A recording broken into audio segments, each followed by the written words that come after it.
Hola a todos, hoy haremos un breve repaso de la historia del Imperio Bizantino. La parte oriental del Imperio Romano fue mejor administrada desde su capital, Constantinopla, donde residía el emperador que gobernaba esa parte del imperio, saliendo airosos de la crisis del siglo III, desentendiéndose de la parte occidental y manejándose desde entonces como si fuera un imperio independiente. Y a tal punto fue así que cuando llegaba de Oriente la invasión de los pueblos germanos, y sabiendo que no podían hacerle frente, lo trasladaron a la parte occidental del imperio, despreocupándose del problema. En el año 527, Justiniano es nombrado emperador del Imperio Romano de Oriente, o Imperio Bizantino, como se lo comenzó a llamar desde que su capital, Constantinopla, fue rebautizada con su nombre de origen, Bizancio. En ese momento, el imperio comprendía la península balcánica, el Asia Menor, el corredor sirio-palestino y Egipto. Justiniano creía que el mundo cristiano debía recuperar su unidad, reconquistando Occidente, y tener una única autoridad política, el emperador bizantino.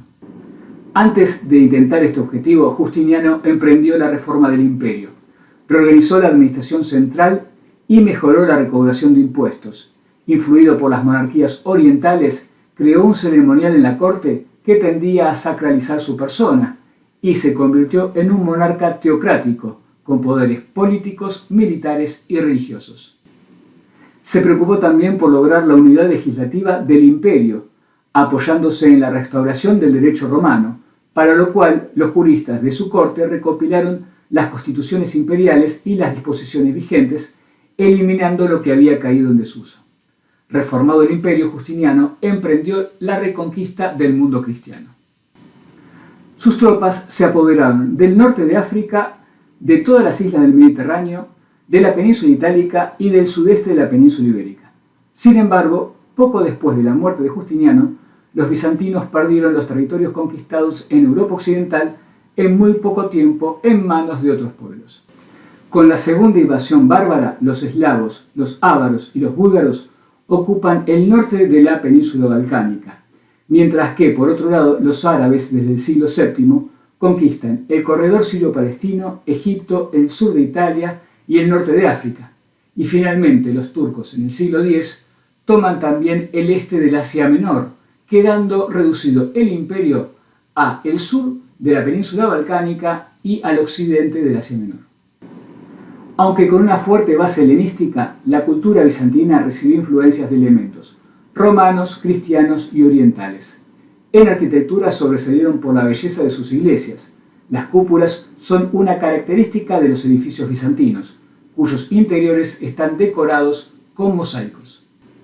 En la sociedad bizantina fueron frecuentes los enfrentamientos religiosos, que recibieron el nombre de querellas religiosas. Una de las querellas más serias fue la crisis iconoclasta, es decir, de las imágenes, que tuvo lugar en el siglo VIII con el emperador León III. Este, decidido a reformar la vida religiosa del imperio y reducir el poder de los monasterios, prohibió la veneración de las imágenes religiosas, es decir, de los íconos. Esto último fue debido a la influencia musulmana. Esta medida provocó una fuerte reacción de muchos fieles y de los monasterios. La crisis finaliza con la restitución de los íconos a fin de ese siglo, con la importante intervención del pontífice romano. Sin embargo, detrás de estos enfrentamientos estaban los obispos de Bizancio, llamados patriarcas, que ambicionaban convertirse en jefes de una iglesia nacional separada de Roma. Por tal razón, la crisis iconoclasta marcó el comienzo de una rivalidad creciente entre Roma y Bizancio, que concluyó en el año 1054 cuando se produjo el cisma de la Iglesia, la división de la cristiandad en católicos apostólicos romanos, que obedecen a la Iglesia de Roma, y católicos ortodoxos griegos, que obedecen a la Iglesia de Bizancio. Sin embargo, las constantes invasiones fueron privando al imperio bizantino de regiones que proveían al imperio de importantes materias primas. Sin embargo, y a pesar del debilitamiento económico, el imperio se mantuvo hasta el año 1453, cuando el imperio otomano, es decir, turco, lo invade y toma su capital, finalizando con el último resto del legendario Imperio Romano, en este caso de Oriente. De esta forma y con un rápido recorrido hemos visto la suerte del Imperio Bizantino.